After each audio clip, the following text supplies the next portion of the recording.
ये मार्ग इतना आसान मार्ग है। कभी कभी पैरों में कांटा भी लग जाता है। सूली ऊपर स्टेज पे आके मैंने तो तुम लोगों की किस्मत सोने की कलम से लिखी, इसलिए तुम्हारे पैर पर कांटा भी चुभ ले दिया।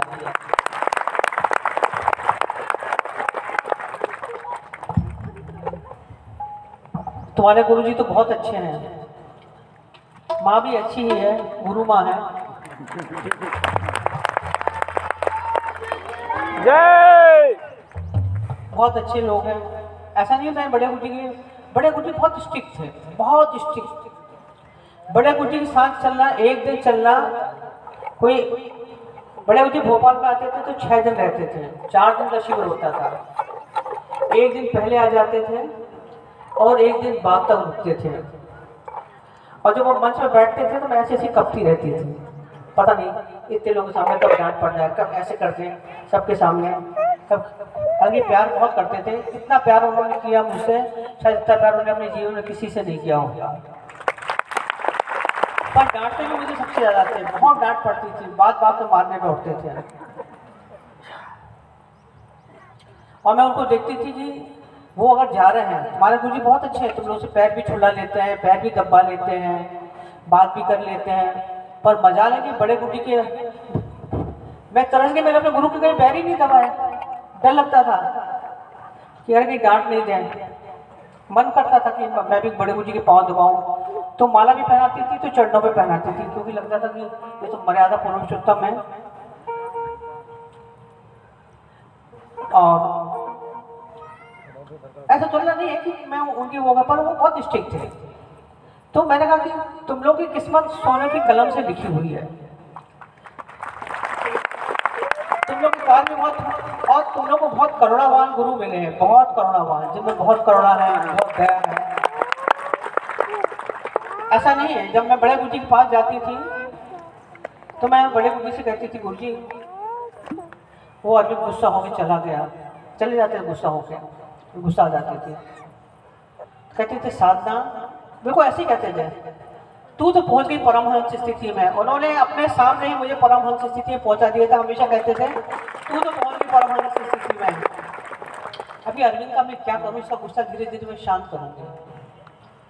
और उनको धीरे धीरे उनका गुस्सा को, बहुत गुस्सा आता था, बड़े गुरुजी के सामने गुस्सा आ जाता था, भाग जाते थे मंच छोड़ के। काम बहुत करते थे, बहुत काम करते थे, अकेले काम करते थे, उनके इतना काम कोई कर ही नहीं सकता। और कोई बात हुई नहीं कि बस गुस्सा होकर भाग गए, आप गुरुजी गुस्सा भाग जाने थे, तू बैठ जा। एक बार मेरे फादर बहुत बीमार थे, मैं कई बार इस बात को बताया और आज भी सोचती हूँ इस बात को कि मेरे फादर को पीलिया हो गया था और हॉस्पिटल में एडमिट थे। जैसे तुम लोग फोटो ले आते हो ना, हमारी माँ बीमार है, मरने वाली बन जाए क्या, हम लोग इतनी हिम्मत नहीं पड़ती थी अपने गुरु से बोलने के लिए। मैंने गुरुजी को फोटो भी नहीं दिखाई। मैंने गुरुजी, और भोपाल में भोपाल में बड़े गुरुजी ने मुझे शिविर दे रखा था, मैंने इतने ही कहा था, गुरुजी मेरे फादर बीमार हैं। मैंने कहा था शायद बोलने की कि बेटा आशीर्वाद है, ठीक हो जाएंगे। कहने लगी सुनकर वो मर गए तो तू शिविर करेंगे क्या नहीं करेंगे?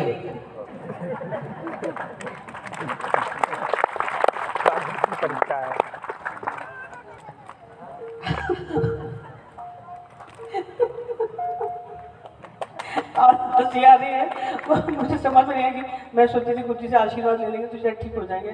तो मैंने बोला गुरुजी करूंगी, कुछ भी होगा आपकी आन बान शान से कभी कोई दिक्कत नहीं आएगी। अगर मैंने आपका शिविर लिया है तो करूंगी, चाहे कुछ भी हो जाए। और सच में ऐसे ही हुआ कि कल बड़े गुरुजी आने वाले थे, बड़े गुरुजी का आना हुआ और इधर मेरे पिताजी का जाना हुआ। और फोन आया कि बाबूजी नहीं रहे, तुम आ जाओ। आई क्यों नहीं अभी तक? 3 दिन से बोल रहे थे, माँ बोल रहे फोन पर, कहते सीरियस है सीरियस है, और तुम आई नहीं रही हो। और मैं कैसे आती यहाँ? बड़े जितने तुम लोग बैठे हो इससे 10 गुने ज्यादा लोग शिविर में आते थे और मेरी जिम्मेदारी रहती थी कि जो गायक लोग आए हैं उनकी भोजन व्यवस्था में देखती थी, किसको कहाँ रुकाना है, कहाँ क्या करना है, ये मेरे को बहुत जिम्मेदारी रहती थी। तुम्हारे पिताजी बहुत काम करते थे, पर वो राजा थे, वो जब तक उनका योग नहीं होगा 11-12 से पहले वो निकलेंगे नहीं, बड़े गुरुजी से मिलने भी नहीं जाएंगे। तो मुझे सुबह 5 बजे से उठ के घूमना पड़ता था शिविर स्थल में। मेरे पास मारुति 800 थी, वही चलाती थी, दिन भर चक्कर लगाती रहती थी शिविर स्थल, फिर बड़े गुरुजी के पास, फिर इधर, फिर घर।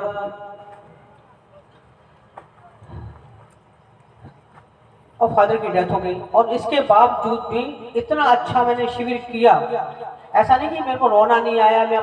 मेरे फादर मुझे बहुत प्यार करते थे, इतना प्यार करते थे कि नरसिंहपुर में जहाँ मेरा सबसे बड़ा घर है, स्टेशन दिखता है, वहाँ पीठ पर लाद के नीचे लेके आते थे। बोलते उठो, तो मैं बोलती थी पहले नॉन का बोरा बना के ले चलो मुझे नीचे, तब मैं नीचे उतरूंगी, मुझे नॉन का बोरा बनाओ।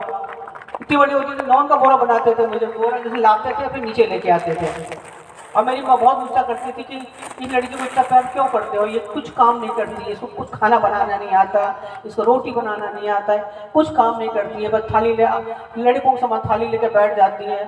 और आप इतना लाड़ करते हो, आज उनको खाना नहीं देंगे तो कहते थे मत दो, मैं अपने साथ खिला लूँगा। वो अपने साथ खाना खिलाते थे। माँ कहती थी आज काम नहीं करती तो उनको मैं खाना वाना नहीं देने वाली, तो वो अपने साथ खाना खिलाते थे, इतना प्यार करते थे।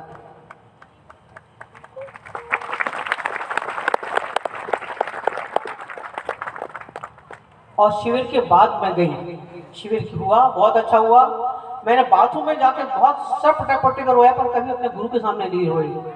उनको इतनी बताया कि पिताजी नहीं रहे गुरुजी, आप देख लेना। बोले तेरे पिताजी को मैं सिद्धाश्रम भेज दूंगा, ये मेरी जिम्मेदारी है। गुरु कल्याण करता है तो ऐसा कल्याण करता है वो आंखों से नहीं दिखता है। 4 दिन और बचा देते तो क्या हो जाता। पर जब उन्होंने मुझे सिद्धाश्रम दिखाया तो वहां मैंने अपने पिता को भी देखा। उन्होंने कहा तू सफल हुई अपनी परीक्षा में, वो मैं उनको कहाँ मुक्त कर दूंगी, वो सिद्धाश्रम जाएंगे, बहुत अच्छे से जाएंगे, कोई चिंता की बात नहीं है। और उनका बहुत अच्छा शिविर हुआ, 10,000 लोग आए, बहुत अच्छा कार्यक्रम हुआ। और जब मैं गुरु बन गई, और एक जगह शिविर था महाराष्ट्र में, और शिविर स्थल कम से कम 50 किलोमीटर दूर फोन आ रहे थे कि गुरुजी माता जी आपके लिए रथ की तैयारी की गई हुई है, आप रथ पे बैठेंगे, नाचने वाले लोग हैं, अब आप बहुत अच्छी शोभा यात्रा निकालेंगे आपकी, ये है फलाना ठिकाना। और रास्ते में मेरी माँ की आत्मा आ गई थी मेरे सामने, क्योंकि मेरे माँ पिता दोनों ने मुझसे दीक्षा ली है, मेरे भाइयों ने मुझसे दीक्षा ली है, गुरुजी की बहनों ने मुझसे दीक्षा ली है। और मेरी मदर एकदम आ गई सामने। मैंने फोन लगाया, ड्राइवर से कहा, उसमें राजेश ड्राइवर काम करता था, बॉम्बे वाला राजेश, अभी भी आता है शिष्यों को छोड़ने, पहले वो हमारा ड्राइवर था। मैंने कहा राजेश जरा फोन लगाना, मैं अपना फोन भूल के आ गई कि मुझे लगता है मरी चली गई, क्योंकि उनकी परछाई भी मेरे सामने आई। फोन लगाया तो भाई कहने लगा भी 3 मिनट पहले ही माँ ने शरीर छोड़ा है। अब गुरुजी कहने लगे एक काम कर, तू एक गाड़ी कर ले यहाँ से, तू चली जा। मैं कहा मैं नहीं जाऊंगी, अब मैं ना यहाँ की रहूंगी ना वहाँ की रहूंगी, शिष्यों को मैंने शिविर दिया है। और मैं शिविर स्थल गई, मैंने पूरा शिविर लिया, शोभा यात्रा में भी बैठी, मेरी शोभा यात्रा भी निकली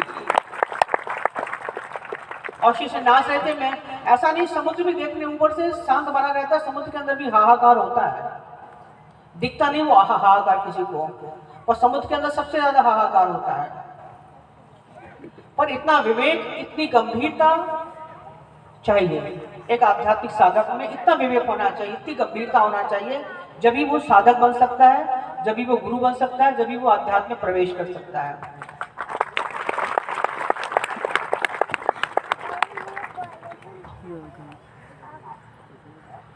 और यही तुम लोगों को मैं आशीर्वाद देती हूँ। तुम लोग सोचते हो कि तुम लोग के कारण नहीं होते, तुम लोग के सब काम हो जाएंगे। तुम लोग ले आते हो, माँ को कैंसर हो गया, अब माँ 1 महीने बाद माँ जाने वाली है, एक बार दीक्षा कर दी, माँ मुझे मालूम है कि अभी बचेगी नहीं, लास्ट स्टेज चली, पूरी शरीर में कैंसर फैल गया है, पर अब मेरे पास इसकी फोटो आ गई लास्ट समय, तो अब मुझे क्या करना है आगे का। आगे की भी तो यात्रा है, जो तुम्हें आगे का नहीं दिखता, मैं मुझे तुम्हारे 7 जन्म का दिखता है आगे का।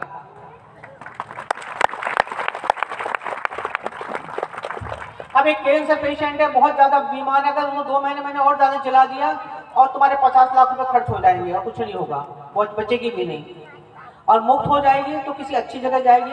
ये गुरु का काम होता है कि कहाँ जन्म देना है, कहाँ ले जाना है, क्योंकि गुरु शरीर छोड़कर कोई साथ नहीं जाता। जब आदमी शरीर छोड़ता है तो उसके साथ कोई नहीं जाता, सिर्फ गुरु भी साथ जाता है बस। महाराज के। और जब जन्म लेता है तो भी गुरु साथ में आता है।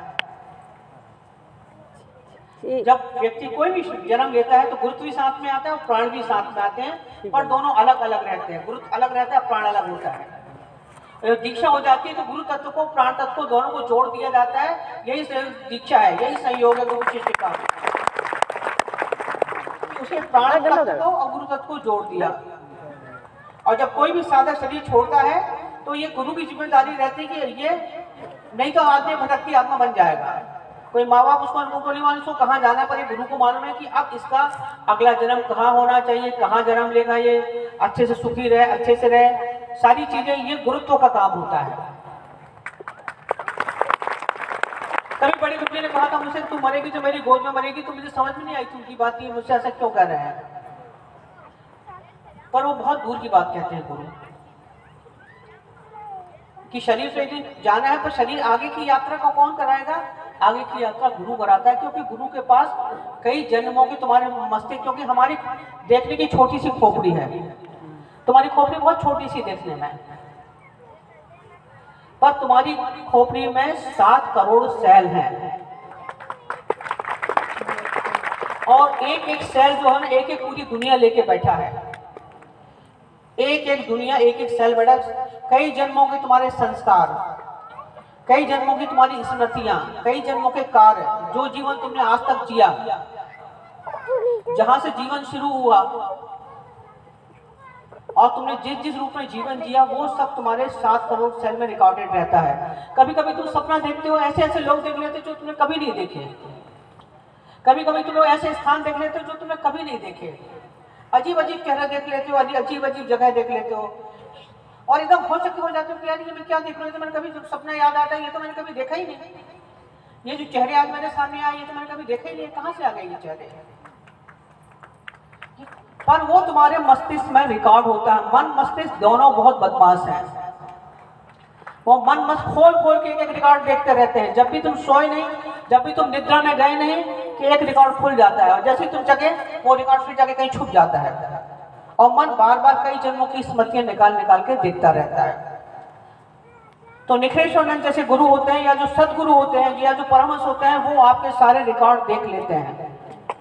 आप जब सामने आते हैं ना, तो आपके 7 करोड़ सेल देख लिए जाते हैं कि कहाँ कहाँ कौन कौन सी रिकॉर्डिंग छुपी बैठी है।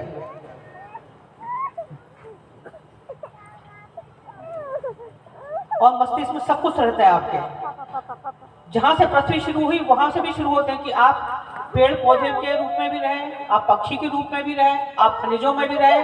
जैसा जैसा आपने जीवन लिया है, जिस जिस रूप में आप साथ जीवन रहे, सब कुछ आपके अंदर रिकॉर्डेड होता है। और वो रिकॉर्डिंग चलती रहती है, वो आप देखते रहते हैं। जो अनुभूति कभी कभी तुम लोग कहते हो, कभी किसी लोग में, कभी किसी जन्म में तुम्हें दीक्षा ली, बहुत अच्छी अनुभूतियाँ हुई, आपने दुर्गा के दर्शन किए, काली के दर्शन किए, आपको कभी कभी तो आप सोचते हो ये सपने हैं कि हमें अनुभूति हुई है। आपको ये भी डाउट होता है, या स्वप्न हो या अनुभूति, जो भी हो, वो आपके अंदर का रिकॉर्डिंग ये था, वो आपका ही संस्कार है। और हमारे मस्तिष्क का कार्य होता है कि संग्रहित करना, सारी स्मृतियों को संग्रहित करना। वो इकट्ठा करता जाता है, इकट्ठा करता जाता है, इकट्ठा करता जाता है। और मन मस्तिष्क खोल खोल के देखते रहते हैं। आप बेहोश हुए नहीं। कृष्ण ने क्यों कहा है? कृष्ण ने कहा है नींद में भी जागते रहो। और जैसे तुम चेतना के स्तर पर आते हो, ये मन मस्तिष्क दोनों सपने खत्म हो जाते हैं। मुझे कभी सपने नहीं आते। बुद्ध को कभी सपने नहीं आते थे, महावीर को, निखिलेश्वरानंद को कभी सपने नहीं आते थे। क्योंकि जब इसी स्टेज में आ जाओगे इतनी, क्योंकि अगर बदली छाई हुई है, अंधेरा, क्योंकि तुमने कभी अपने आप को निद्रा में देखा ही नहीं। नींद में जाकर तुमने कभी देखा नहीं अपने आप को। नींद में कैसे बच गए और सो गए। नींद में कैसे जाते हैं? जैसे नींद में जाते हैं, धीरे धीरे स्टेज आती है, 7 स्टेज ऐसी मृत्यु में भी आती है। और हम नींद में गए हैं, हमारे हाथ पैर सुन्न हो गए, आंखें बंद हो गई है, पर अंदर कुछ जाग रहा है, अंदर का दिया जग रहा है। वही कृष्ण कहते हैं कि नींद में भी जाओ, इतने चेतन रहो तो सपने नहीं आएंगे। जैसे ही चेतना के स्तर पे आओगे, सारे रिकॉर्ड साफ हो जाएंगे, सारी पूर्व की स्मृतियां भी साफ हो जाएंगे, और पूर्व के कर्म भी साफ हो जाएंगे। जो भी पाप किए हैं, पुण्य किए, सब साफ हो जाएंगे। हमने कोई पाप नहीं किया, हमने अपनी स्लेट साफ कर ली। चेतना के स्तर पर इसे चेतना का स्तर बहुत जरूरी है। ऐसे हमारा शरीर है, हमारा शरीर बहुत सारी परतों से बना हुआ है। आपका शरीर जो दिख रहा है, आप सामने बैठे हैं, आपका शरीर आपको आपके माँ बाप से मिला है, उनको उनके माँ बाप से मिला है। ये करोड़ों करोड़ों जन की श्रृंखला है, चली आ रही, चैन चली आ रही, उनको उनके माँ बाप बीच को चला आ रहा है। आप जो ऊपर से दिख रहे हैं ये आप नहीं हैं, आपके अंदर वो 7 शरीर है। ऊपर तो जो दिख रहा है ये आपका एक अन्नमय कोश है, ये आपका अन्नमय कोश है जो भोजन से बनता है। आपके माँ बाप ने जो भोजन किया उससे आप बने, आपने जो भोजन किया उससे आपके व्यक्तित्व का निर्माण होता है। उनके माँ बाप ने जो कुछ भोजन किया, इस भोजन से जो शरीर बनता है इसको हम कहते हैं अन्नमय कोश। इसलिए अन्न बहुत जरूरी है, आप कैसा अन्न खाते हैं।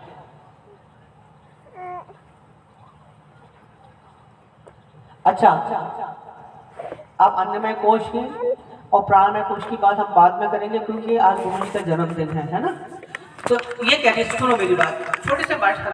अन्नमय कोश के बाद आता है प्राणमय कोश। आप लोग नाचते हैं तो आपके कान ही नहीं सुनते। जब अब तक आप प्राणमय कोश में पहुंचने वाला व्यक्ति ही नाच सकता है, क्योंकि चेतना प्राणमय कोश तक पहुंच गई है। कभी इस बारे में लंबी बात करेंगे। अन्नमय कोश, प्राणमय कोश, विचारमय कोश, बाद में बात करते हैं इसके बारे में। आज सच में आज शिव जी का जन्मदिन है, क्योंकि तुम्हारे पिताजी तो शिव जी हैं।